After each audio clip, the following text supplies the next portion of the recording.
We're excited to get going. I had a really good open week on the injury front. Possibly Marcus Hubbard still, I think, is questionable. He had hurt his hamstring the first play of the second half of the Georgia Southern game. Didn't do a lot last week. We had a practice last night. Again, still not really participating, but I think everybody else, it appears, is on schedule to go. But anyway, so the open week was good. We're excited about opportunity to play again. Auburn's a really good football team. We know it's going to be another really big crowd to play again, another hostile atmosphere to go play in. And but anyway, they have a good team. I think what jumps out at you looking at them is the most of the experience they have this year is in their lines. When you look at it, their defensive line is phenomenal and very athletic. The two guys inside, or whatever they are, 310 pounds apiece, and really good players. Lawson's a big-time player coming off the edge, which we're certainly got to be conscious of that. But I think that's the strength of what they're doing. Really, is in their front guys on defense. Really, their defense as a whole returns a lot of guys. Offensively, it looks like they settled in on quarterback, which Sean White played the entire game last week. They were kind of rotating guys. Both backs are big guys, over 200-pound guys, 21 and 36. So anyway, I think, looking at them, I mean, they obviously have really good players. And the scheme in terms of playing them, I think we've seen about what they're going to do, and are kind of familiar with, I am, in studying Kevin Steele and playing them at LSU and kind of what they're going to do offensively. I have for years, have watched Auburn and stuff. So, they've changed a little bit with, I guess without the some of the emphasis off the quarterback running. Really, last week when you look at them as opposed to what they've done in years past. But a lot of the stuff, what they're doing, I mean, we're familiar with. It's great stuff. And, I think I had 2 full years, of Auburn plays that we cut up to ours and stuff, because they were one of the 2 or 3 teams I studied a lot to try to fit what we were trying to do with Daniel Sams at McNeese. So I'm very familiar with what they're doing. Have a lot of respect for Gus Malzahn and what he's accomplished, and have always pulled for him because guys like he and I that started in high school together. I've always followed guys, that had the same path, and certainly have a lot of respect for what he does. So it's going to be a tough task, obviously. Kicker's phenomenal. I don't even think he even kicked one in the end zone itself last week in terms of he was 6 for 6, but his kickoffs, too, were phenomenal last week. Like I said, I don't even think one hit in the end zone itself. They all hit out of the end zone. So I think he's certainly a weapon as well that we're going to have to deal with because he's really good. But we're excited to get going and, look forward to the week. Coach, I guess, is there a sense of, how you guys kind of, it's already been 2 really tough road environments, a third straight one, even with the bye week in between. But I guess just mentally, how do you guys kind of, get yourselves back up for another tough contest like this on the road? Really just the same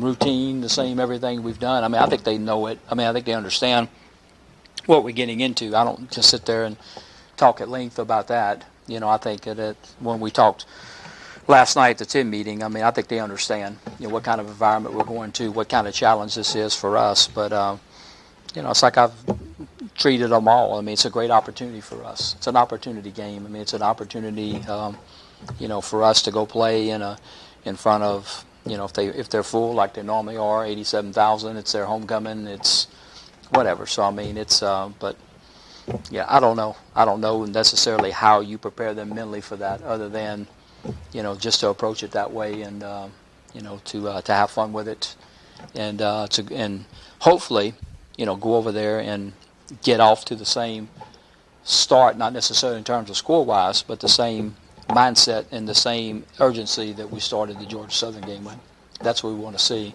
And really, we got that coming out of the half at Oklahoma, but I'd like to see that to start the Auburn game, and I think that's the challenge for us. Like I said, we talked about Georgia Southern, and my feelings are the same. I think we played really hard for 4 quarters. We played with a lot of energy, played with a great competitive spirit, and the challenge is that that's how we need to play every week, and that's a challenge. I mean, if you haven't teaching guys how to do that, I mean, it's not as easy as it sounds. To each and every week, I mean, to come out and to have what I consider your A effort.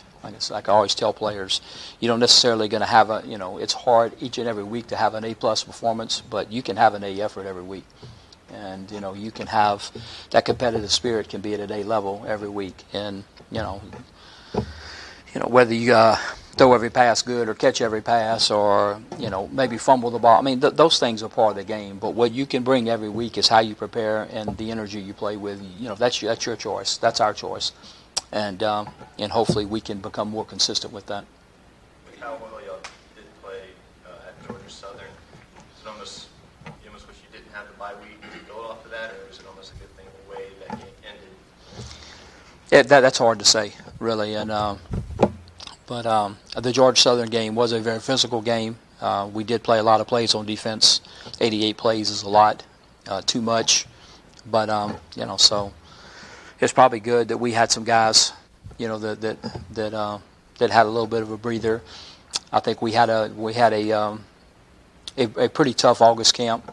We pushed them pretty good to try to. So, it's I'm sure it was, although you might want to build a little bit, as you're saying, on the momentum. It's probably a welcome rest, I think. You mentioned going into the bye week that this is going to be a big self-improvement week for you guys. Mm-hmm. Try to get some things fixed on your end. Coming out of that, then what are some of the things you thought improved as you're ready to play this game? I really won't know that exactly till we play, but when you just go against yourself. But we tried to we tried to put in some things on offense, which we did some, but strictly based off of 100% personnel. It's not just we got to figure out different ways to get these guys the ball in certain situations and stuff, and worked a little bit on when we're in our 4 wide receiver sets, exactly which 4, with this guy outside, this guy inside, this guy inside, this guy, tried to narrow that down a little bit.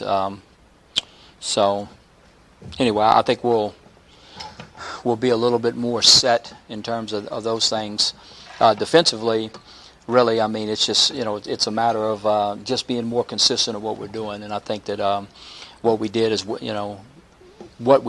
we broke down the first 3 games, and I think what we were looking for was just common patterns in certain defenses like these. This has given us trouble. And I think sometimes, too, what happens is you think coming out of camp, and I mean, this has even happened with me because I think players can improve the longer you have players. But maybe we thought this guy could really do this, what we're asking him to do. He's a good player, but maybe he can't quite do that.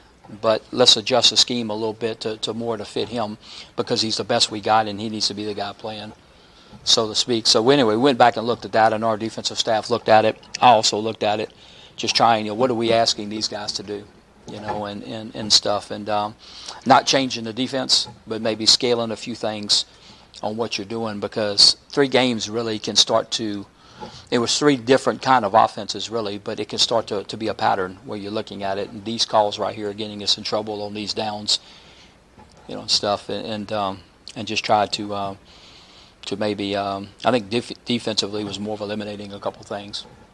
Yeah, this is going to be the 3rd game in a row where you guys faced a pretty stout defensive front. I mean, there was Oklahoma, those big guys, and then, go to Georgia Southern, they got probably the best in the Sun Belt. And now you're at Auburn with Adams and Lawson and all those guys. How is the offensive line not kind of beating those challenges? That's a pretty tough one. Yeah, it is, no doubt. And I agree. I think that the strength in the last 3 teams we've played on the defensive side of the ball was in the front and stuff. That was kind of the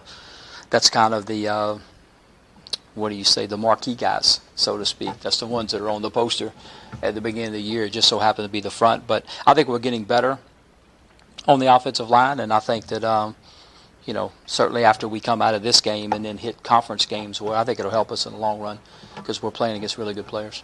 How have you seen Garrett's progression from spring to now? It seems like he's just giving, in the production he's giving. I think he's doing really good, and really been pleased with not only his play but his leadership in terms of I think we've ran pretty smooth really the last couple weeks, and a lot of it has to do with him too. But no, we're excited. I am. I know the coaches are too, excited about what he's done. Even the last couple of weeks, he's taking care of the football. He threw the interception at Georgia Southern. That made a great play. I mean, there's not many linebackers that can, that jump up and intercept the ball with one hand like number 7 did at Georgia Southern. But, he made a great play, and but no, we're excited about what he's doing.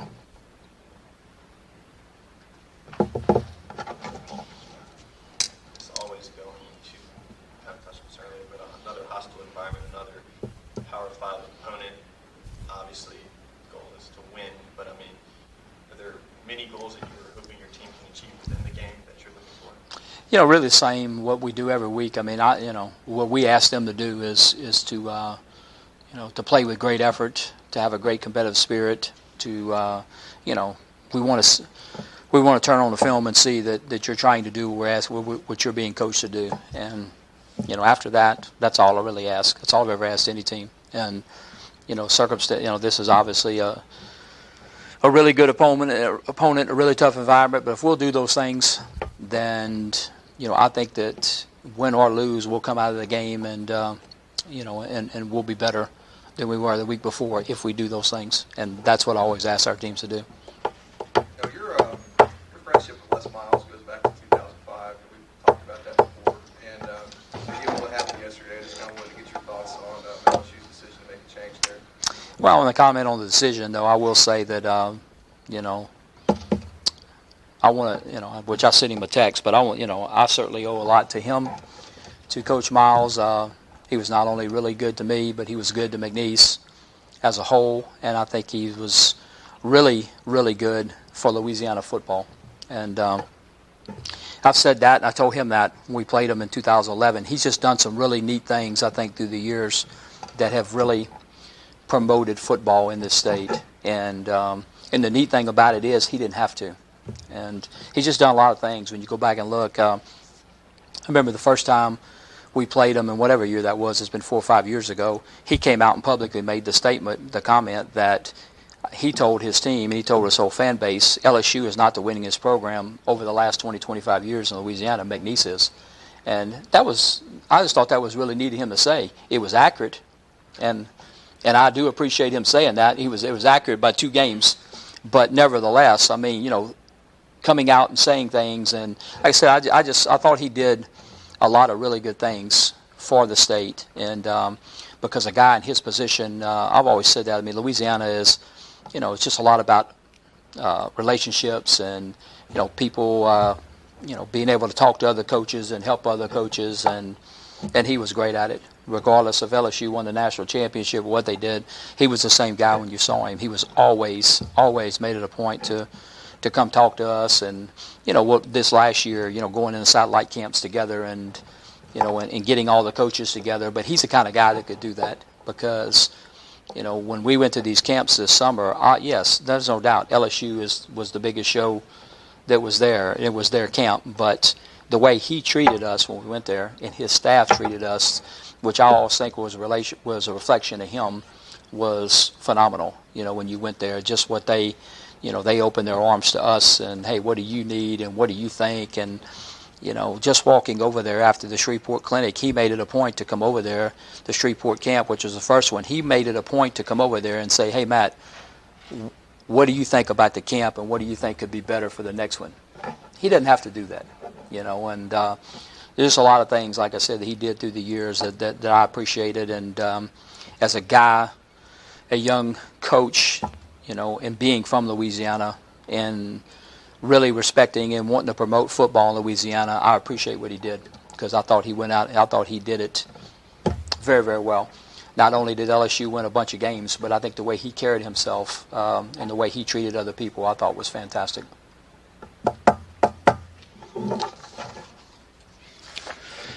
Thank y'all.